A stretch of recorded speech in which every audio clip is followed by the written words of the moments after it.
quote unquote border czar. Vice President Harris was not a border czar. Meantime, Vice President and border czar Kamala Harris facing some backlash. What he said about Harris and immigration was not true. She was never appointed border czar. And this will be her first visit to the U.S.-Mexico border region since she was appointed as the border czar by President Biden. People gonna have to counter the misinformation. You already hear folks talking about the border czar. She wasn't the border czar. President Biden tapped Kamala Harris, Vice President Kamala Harris, to be the border czar. Now, she wasn't the border czar. That's what Republicans labeled her. They were very critical of Kamala Harris, especially in her role as border czar. Now what she's up against is folks lying about her border record, calling her a border czar. Kamala Harris, who was appointed as the border czar. The Biden team didn't declare her the border czar. They wanted her to work on kind of the root causes of immigration. There has been so much criticism against Kamala Harris. You know, she was the border czar. Calling her sort of the border czar, which wasn't necessarily the case. So the border, if they weren't planning to address it in a major way, do not make her your border czar.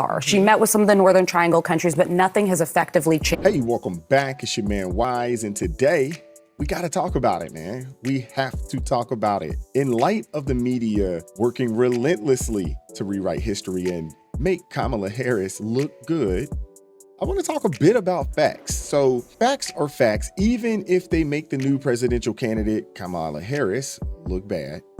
And the facts are undeniable. No matter how much the dishonest media tries to obfuscate it, Joe Biden appointed the vice president to stem the tide of migrants to the southern border. Period. End of story.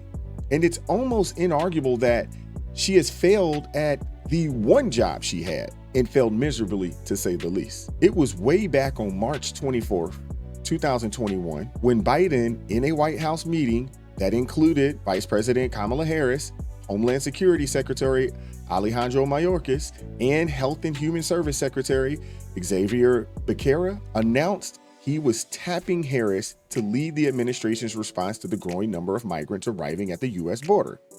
Her job, he said, was stemming the migration to our southern border. Biden told reporters before the meeting that he wanted Harris to be the point person on the border, to speak decisively for the administration. And in a call to reporters after that announcement, a senior official told reporters unequivocally that Harris's focus would be on the historic surge of illegal border crossings. Within hours, stories emerged in major news organizations that Biden was tasking her with leading efforts to stem migration and the border, with dozens of so-called elite news organizations referring to her as the border czar. This is irrefutable history. It's all documented. However, 1 hour after Biden endorsed Harris, news organization and Democrats were saying it was never the case that Harris was in charge of the border. Yet they never said she was the border czar, and that the claim was all, right-wing conspiracy theory. Axios not only scrubbed that part of its history from 2021, reporting Harris as appointed by Biden as border czar, but also said in an editor's note that it had incorrectly labeled Harris the border czar. At least it admitted to it originally calling her that. At least they did admit to that. This is one of the most dishonest moments in American journalism, but I'm glad to see the press is back to their old ways. And it wasn't just Axios. Multiple news outlets have been gaslighting their readers over time on Kamala Harris over the, last week or so. The New York Times even told readers that Ms. Harris was not in fact appointed border czar, nor has she ever been tasked with addressing the border problem issues or the border itself. That's not what Biden said, though. That's not what the press reported back then. So either way, or either they are lying then or they're lying now. For years, the national press has had disinformation, beats to control the narrative, and silence conservative voices on social media. Now they are spreading disinformation that discredits their own past reporting. They need to call themselves out. Either they're lying now or they were lying then. But let's talk about the numbers. The border crisis is out of control. We're talking about millions of people coming into our country illegally. We don't know who they are, what diseases they might have, or what criminal records they might carry. This isn't just 100 people. This is millions. Imagine the cost of feeding, housing, and providing medical care for millions of people who has not paid into the system, who has not contributed to society, or at least American society. And they are literally pillaging the system right now. But Democrats want to downplay it because this is a Biden-Harris invasion. And where are all these migrants going anyway? Well, they've been sent everywhere in the country, but you all know this, but some have even been sent to the doorsteps of leftist politicians who claim to welcome them. And I, for one, absolutely love this idea. Let them have them. It's about time that these liberal elites face the reality of the policies that they support. They want open borders, fine. Let's see how they handle it in their own backyards. Breaking news for you. This has been a busy morning already. We are going live to pictures from Washington, D.C. And the latest report is that there have been immigrants by bus dropped off at Vice President Kamala Harris's residence. This is just outside her home. You can see from these pictures dozens, I would say more than 100. I don't know if there are multiple hundreds of people outside on the lawn there, but not a small number of people outside, not the White House, but Vice President Harris's home address. You are looking live in Washington, D.C. This is the latest breaking news, potentially another contention between Governor Greg Abbott of Texas and the northeastern cities that he has deemed a home for those who have crossed illegally into the country, getting the attention of the federal government. That's what he says his intentions are, to make sure that they know exactly what border towns along our border with Mexico are actually dealing with. The inundation of people, a lack of resources. Washington, D.C.'s Mayor Muriel Bowser has now asked for the federal government to step in. They have not taken any action yet. But, Mitch, this is certainly the sight to see, all of these people just standing around on the front yard of the Vice President of the United States. Yes, this is the Naval Observatory there.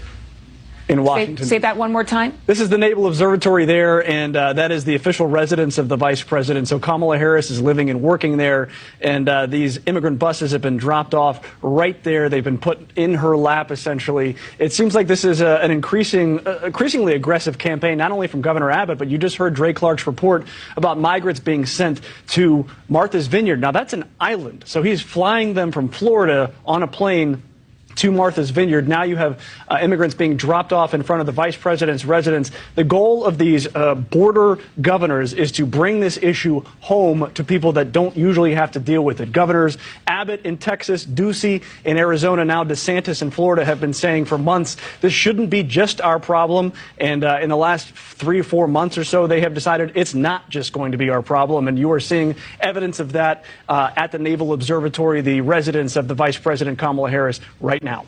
Yeah, so remember when Texas Governor Abbott sent migrants to Kamala's house? What happened to them? Well, they were removed from the premises. Martha's Vineyard, same thing.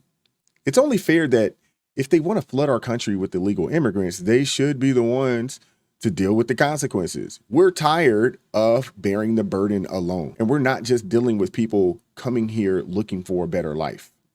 Among the masses crossing our borders are criminals, gang members, and even terrorists. The chaos at the border is a security nightmare. We have no idea who's actually coming in. We really don't. And our resources are stretched thin trying to manage the influx. And then there's the fentanyl crisis. The open border policy has turned our southern border into a super highway for drug cartels. Fentanyl, a drug so potent that even tiny amounts of it can be lethal. It's flooding into our country.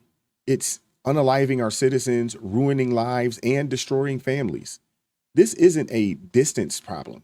It's happening in our communities. Every city, every small town is feeling the impact of this drug epidemic fueled by our porous borders. Kamala Harris, as the supposed border czar, has done nothing to stem this tide. The border remains wide open and the flow of drugs, criminals, and illegal immigrants continue unchecked. This is not just incompetence.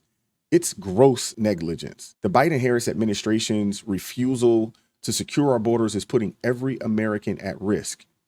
But why are they doing this? It's simple. Democrats are in need of a new voter bloc. The border, to have more resources in the states and cities that are supporting migrants. And I believe we need to create a pathway to citizenship. All of that is a part of what we need to do for comprehensive immigration reform. Kamala Harris will work with Congress and get that done. There you have it. Not Elizabeth Warren admitting to voter fraud. Really? But anyway, they're already laying the groundwork for offering citizenship to millions of illegals who have come here under the Biden-Harris administration. Why rig one election when you can rig every election in the future? Their policies have failed Americans time and time again. People are fed up with the high taxes, the inflation, the crime rates, and the endless cultural battles. So what do? They open the borders, hoping to bring millions of new voters who will be dependent on the government or dependent on government handouts and therefore more likely to vote Democrat. This is a cynical and destructive strategy that sacrifices the safety and well-being of American citizens for political gain. And if we let this happen, we will never win another election again. The media is complicit in this scheme as well. They continue to lie and cover up the truth. They want to believe, or they want you to believe, that everything is under control, that Kamala Harris is doing a great job, and the border crisis is a right-wing myth. But don't buy it. Do not fall for that banana in the tailpipe. The facts are staring us right in the face. The border is a disaster, and the Biden-Harris administration is to blame. Folks, it's clear that the media and Democrats are trying to rewrite history. They want to make you forget the truth. They want you to believe their lies over what you've seen and what you've heard. But let me know what you guys think. Like, share, subscribe to the channel, drop me a comment down below. I appreciate all the love and support. Consider joining the ARP family. It supports me, the team, and the channel. It gives us the ability to do what we do on a day-to-day basis. I appreciate each individual that has joined the ARP family thus far. God bless each and every one of you guys. Keep God first in your life. Stay prayed up, and I'm gonna catch up with you all next time. Peace.